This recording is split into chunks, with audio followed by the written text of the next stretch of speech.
greatest prison of modern life has no bars, walls, or locks. It is built with smiles, compliments, and likes. A prison made of appearances, filters, and rehearsed phrases. Every day, millions of people wake up, get dressed, step out into the world, and put on the same mask, that of the competent professional, the balanced person, the always positive friend, the evolved soul who has overcome all pain. But behind all this, there is something that no one wants to show. An emptiness, a tension, a dark side that remains hidden, suffocated, waiting for a crack to emerge. This side is real. More real than any character you have ever created to please others. Carl Jung understood something that few have the courage to admit. Much of what you believe to be your identity is not you. It is merely the domesticated version of your soul. The persona, as he called it, is a functional mask we wear to operate in society. It helps us fulfill roles, that of a child, a parent, a colleague, a citizen. But when we confuse ourselves with this mask and begin to believe that it is our true self, we lose something essential. We lose touch with what pulses in the underground of the psyche. The shadow. The shadow is not just a psychological concept. It is an inner reality. It is everything you considered too unacceptable to be seen. Your repressed desires, your unexpressed anger, your denied envy, your unresolved traumas, your most shameful impulses. You hid them. You locked them away. But they did not disappear. They are alive. They are in your chronic fatigue, in your anxiety, in your emotional outbursts, in your toxic relationships, in your fear of being discovered. Oscar Wilde, in his classic work, The Picture of Dorian Gray, captured this dynamic with brutal precision. Dorian maintains his impeccable appearance while his true self decomposes in secret, projected onto a hidden painting. With every lie he tells, with every cruelty he commits, it is the portrait, not him, that bears the marks. Like Dorian, many of us do everything to protect our public image, even if it costs the destruction of our private soul. And in the end, what is not integrated devours us from within. Jung said that no one enlightens themselves by imagining figures of light, but rather by making the darkness conscious. This is the starting point for any real transformation. It is not about abandoning the persona. It has its place, but rather about stopping living as if it were all that we are. Because as long as you continue to pretend to be only the beautiful, moral, and acceptable side of yourself, you will be doomed to be dominated by the side you refuse to acknowledge. This video is a call to confrontation, a direct mirror, without filters. Because only when we have the courage to look at our own internal portrait, the one we hide even from ourselves, can we finally free ourselves from the illusion of image. Here, you will not find ready-made answers. You will find uncomfortable truths. And, if you are ready, the beginning of a freedom that only exists when the mask is torn away. The persona is a carefully constructed lie, not in the moralistic sense of the word lie, but in a deeper sense. It is not who you are, just who you need to appear to be. Carl Jung defined the persona as a compromise between the individual and society.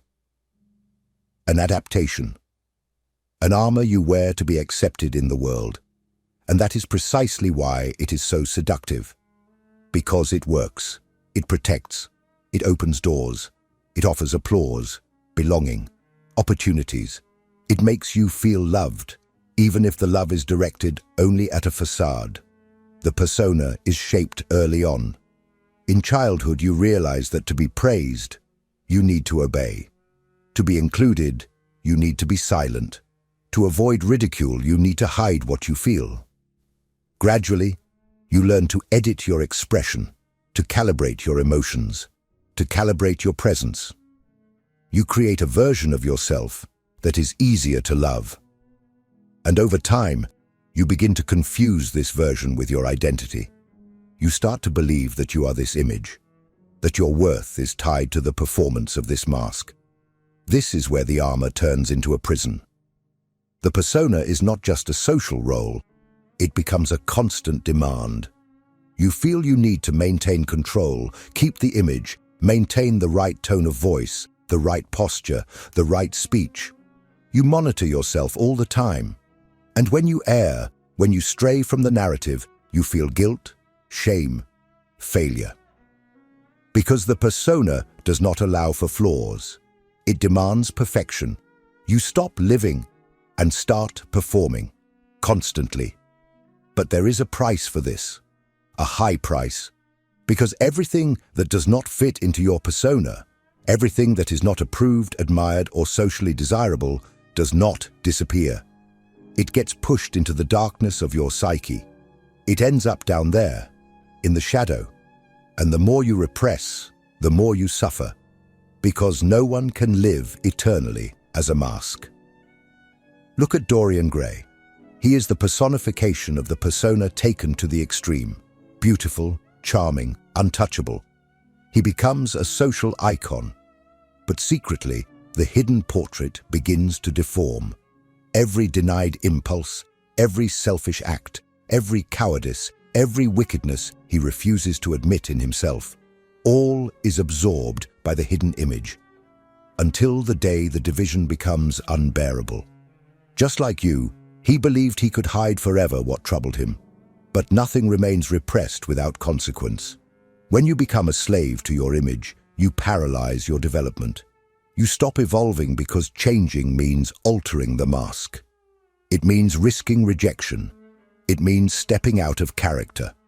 That's why many prefer to keep everything the same, even if it costs their very soul. But there is something that this mask will never be able to do. Fill the void that grows when you distance yourself from your truth. And sooner or later, that truth will find a way to emerge, whether through anxiety, apathy, anger, sabotage, whether in dreams, whether in silent collapses. The persona can protect you from criticism. It can give you applause, but it will never give you peace. And it is precisely in that dark space where everything that has been rejected accumulates, in what you swept into the corner of your consciousness and tried to forget, that the true turning point lies. In the next part, we will talk about what Jung called the shadow, and why, just like the portrait of Dorian Gray, it never stops watching you. If this content is making sense to you, click the subscribe button and subscribe to the channel. Thank you for your support. There is a place within you where everything that doesn't fit your image has been stored, not by chance, but for survival. Everything that could compromise the character you learn to portray has been pushed into this dark basement. Carl Jung called this space the shadow, and contrary to what many think, it is not a symbolic invention or an esoteric daydream. It is a real structure of the psyche, alive, pulsating, and extremely active. The shadow is composed of all the aspects of your personality that you have repressed, denied, or hidden because you believed they were unacceptable. It carries your contained anger, your destructive impulses, your forbidden desires, your unconfessed envy, your secret arrogance, your repressed sexuality, your traumas, your deep sadness, your neediness, your silent cruelty. Everything that doesn't match the clean image you want to show goes there. It goes to the hidden portrait, and here lies the genius of the Picture of Dorian Gray. Dorian, obsessed with maintaining his beauty, his youth, and his impeccable image, makes a silent pact. Everything he does not want to acknowledge in himself, everything that could tarnish his perfection, will be projected onto the portrait. It is the portrait that ages. It is the portrait that bears the consequences. Dorian lives lightly, seductively, desired, while his soul rots away from the eyes of the world. But the portrait does not disappear. It remains there, hidden in the attic, a silent witness to everything Dorian refuses to be. And just like the portrait, your shadow is also alive. And the more you ignore it, the stronger it becomes. The shadow is not harmless. Jung warned that what you do not bring to consciousness returns as fate. It infiltrates your automatic behaviors, your emotional vices, your judgments, your disproportionate reactions.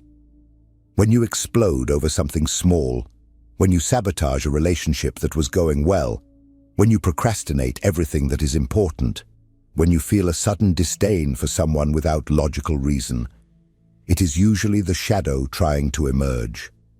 And it does not just act in silence, it also seduces. Because everything that is repressed attracts you. There is a strange fascination with what we try to bury. That is why you often feel pleasure in your self-sabotage. That is why you repeat patterns that destroy you. That is why you feel guilt after acting, even without understanding why. But there is something even more dangerous. When the shadow is denied for too long, it projects onto others. You begin to see outside what you refuse to accept inside. What you hate in others, aggression, arrogance, falseness, are usually aspects of yourself that have been exiled to the shadow. And so you enter into war with the world, without realizing that you are at war with yourself. The tragedy of Dorian Gray is the same that haunts millions of people today. The portrait rots, and you pretend it is not there. You keep smiling, dressing well, posting motivational quotes, while inside, something is crumbling. Because a part of you knows, a part of you sees, the shadow observes. It feels everything, and if you do not confront it, it will destroy you from within. But unlike Dorian, who denied his truth until the final collapse, Jung offered another path. A hard, uncomfortable path, but deeply liberating, the path of integration. And that is what we will talk about in the next part. How the refusal to accept your shadow paralyzes your evolution, and why only by facing it head-on can you finally begin to become who you are. The greatest tragedy of the human psyche is not suffering. It is division. The internal rupture between who you are and who you pretend to be.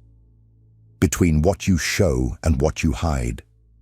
Between the face that smiles and the voice that screams inside. Carl Jung understood this abyss as one of the main causes of psychological illness. And he saw clearly that the more you repress the shadow, the more inevitable the split of the soul becomes.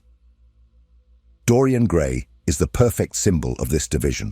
On the outside, he remains untouched, almost divine, beautiful, young, charming. On the inside, his soul fragments into 1,000 pieces.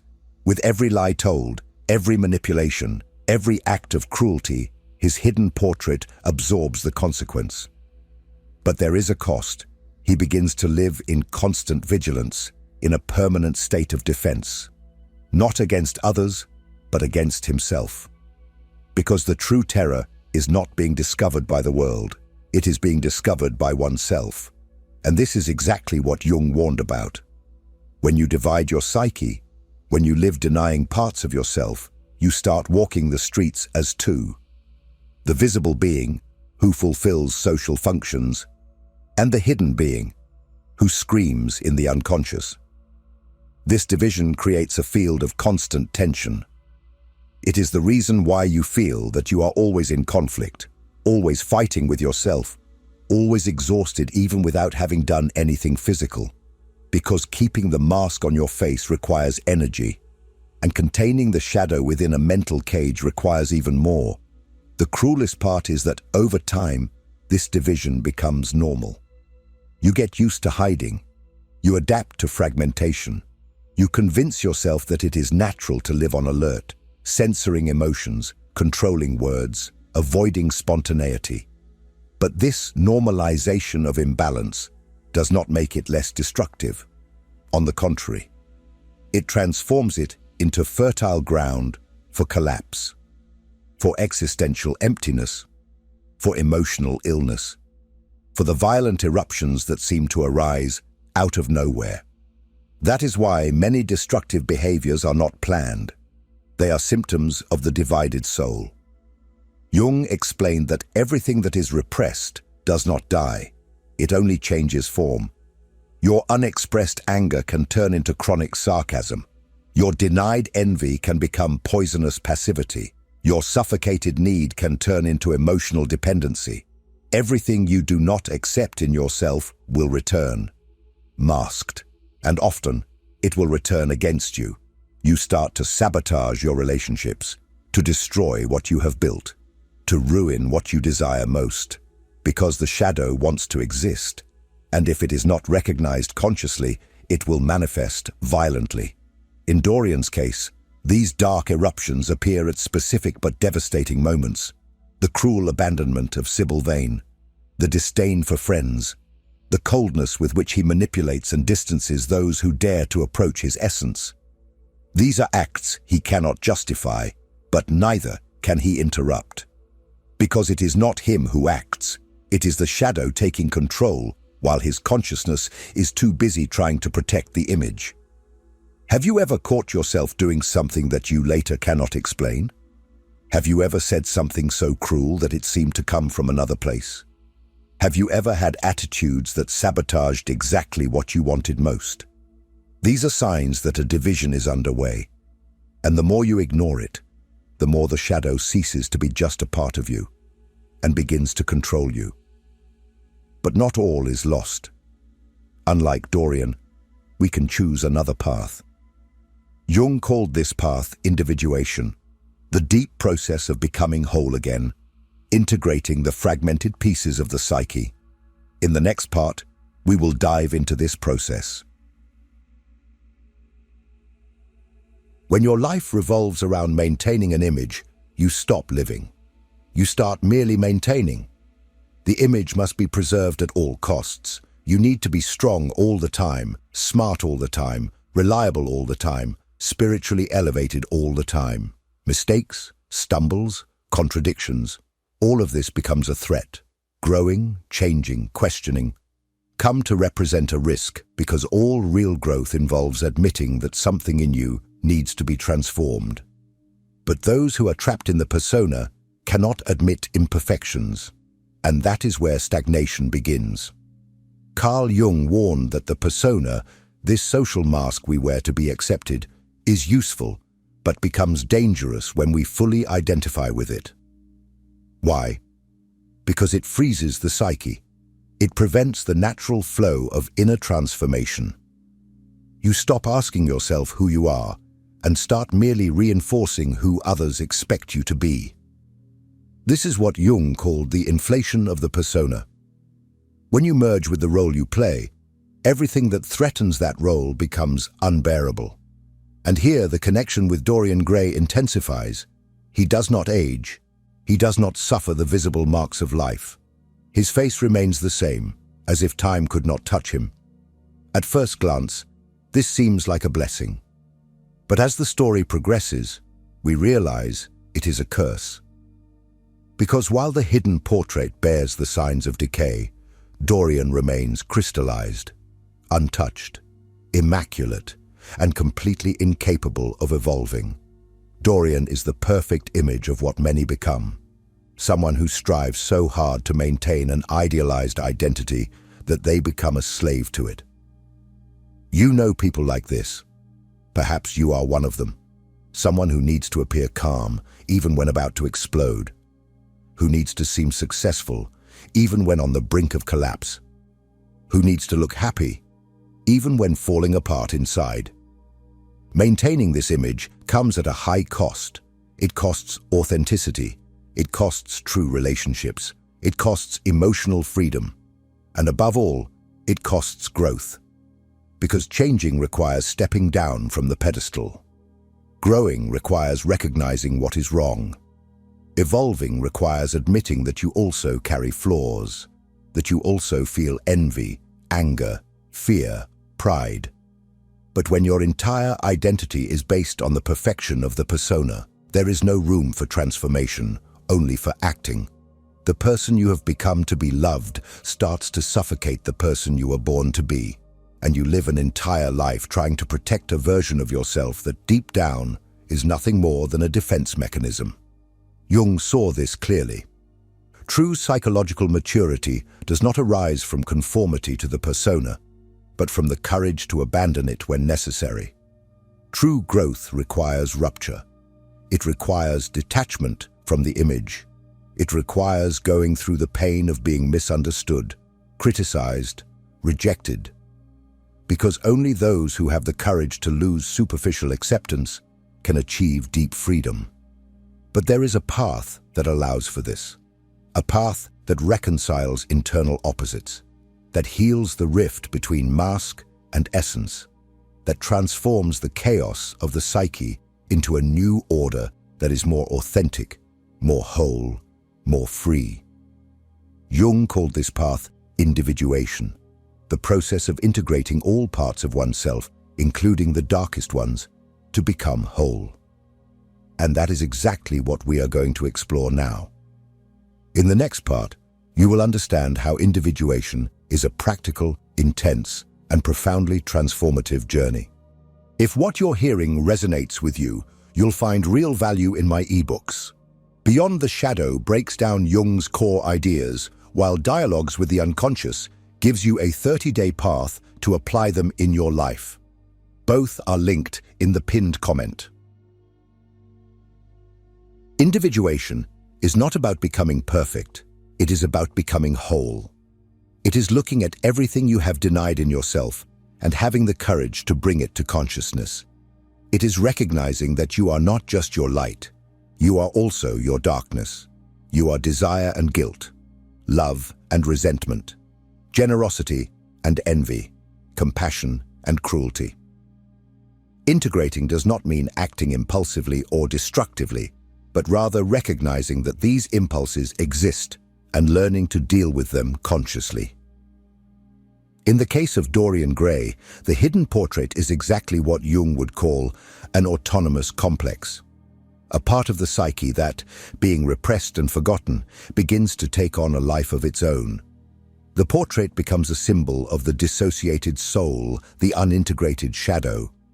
As Dorian refuses to look at it, his soul becomes a hostile, ungoverned, dangerous territory. And this is the most powerful metaphor of the novel. What you avoid facing does not disappear. It only becomes more monstrous. In individuation, the movement is the opposite. You choose to descend into the basement of the psyche. You open the dark room, you face the portrait, and instead of destroying it or fleeing from it, you study it. You listen to it, you recognize it as part of yourself, and in that recognition, something begins to change, because what is seen with awareness loses the power to control you in the dark. Jung said that individuation is a process of death and rebirth. The persona needs to die, or at least be dismantled, for the self, the deep and total self, to emerge. This does not happen overnight. It is a journey. Painful, yes, but also liberating, because for the first time you cease to be a character and begin to be a complete human being. This process requires brutal honesty. You must admit that you feel what you have always denied, that you think what you have always censored, that you desire what you have always repressed. Not to lose yourself in these impulses, but to stop living under the weight of denial. The shadow, when accepted, ceases to be an enemy. It becomes strength, vitality, creativity, authenticity. Many of your greatest potentials are hidden precisely in what you fear to face the most. Jung believed that only those who integrate the shadow can truly become ethical. Because the morality that arises from repression is fragile, but the awareness that arises from integration is profound. The one who recognizes their own cruelty is the only one who can choose freely and responsibly not to be cruel. And that is where true maturity lies. Individuation is taking ownership of oneself. It is stopping the outsourcing of blame, fate, failure. It is accepting that everything you have lived has brought you here, including the traits you would like to erase. And from that, rebuilding yourself, with awareness, with humility, with firmness.